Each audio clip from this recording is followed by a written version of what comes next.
Abba is Dancing Queen one of their best songs? It's one of their best, yet they have so many. I believe it's one of their 9 #1 hits. I have consistently adored Abba.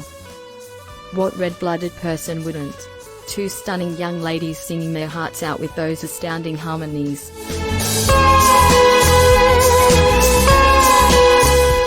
Yet, as far as I might be concerned, indeed, it's their best. I thoroughly love this tune. There's an explanation I love this tune. My more seasoned sisters, twins Laurie and Tracy, and I did a home film of the twins doing Moving Queen lip synchronizing to it. It ended up being one of our best video melody home motion pictures, and we did a lot of them. The young ladies likewise rehearsed this tune with my band and worked really hard on it. Their voices mixed so awesomely, they seemed like Agnetha Faltskog and Annie Friedlingstad of Abba. The two of them had incredible voices, yet Tracy was in every case too bashful to even think about getting up in front of an audience. Laurie adored it since she cherished singing. At whatever point they came down to see my band when we were visiting the area, and on the off chance that I wasn't visiting with another band, Laurie would come in front of an audience and do a melody. Probably the best melody was Child It's You by a band called Smith.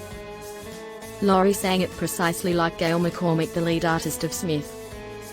At any rate, here is my Abba Moving Queen story. My #1 memory was when, in my later band, we were doing an external gig to an immense group. Tracy and Laurie were down and I beseeched them both to come up and sing a melody. Obviously, Tracy would not like to, however, by one way or another, we, the band, talked her into it. They went up in front of an audience and there was an enormous cheer from the audience. I got behind my drums. Tracy turned and gave me this timid grin, shook her head, and mouthed, "I will get you for this." Indeed, we went into the tune that we rehearsed at home, and I'll advise you, I was so pleased with Tracy for getting up in front of an audience, which was so difficult for her to do, I almost had tears in my eyes. I'm certain the audience really felt like they were watching Abba.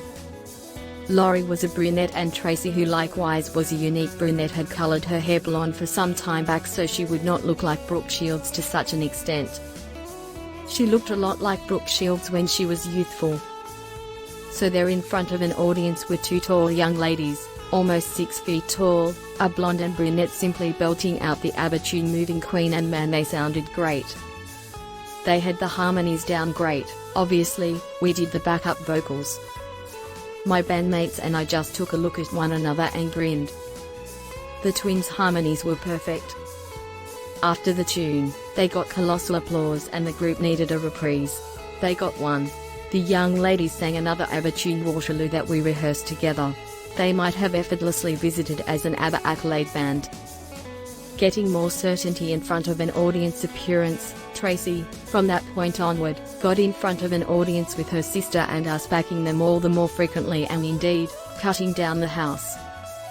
Be that as it may, their profession was in demonstrating, and there they remained to do form shows, television advertisements, and magazines. I'm so pleased with them. Underneath, Abba singing Moving Queen from their voice, truly amazing. I'm including Child It's You by Smith, probably the best melody since it's a particularly extraordinary tune.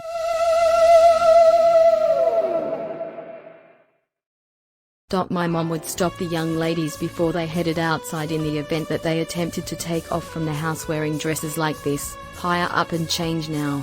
Alluring young ladies like you wearing garments like that are requesting inconvenience. How frequently did I hear that? At that point, the battles would result. Tracy over, 21, in a magazine advertisement for designs. Different models trimmed out. Above, Laurie went blonde for a brief period which shocked us. Model promotion photograph.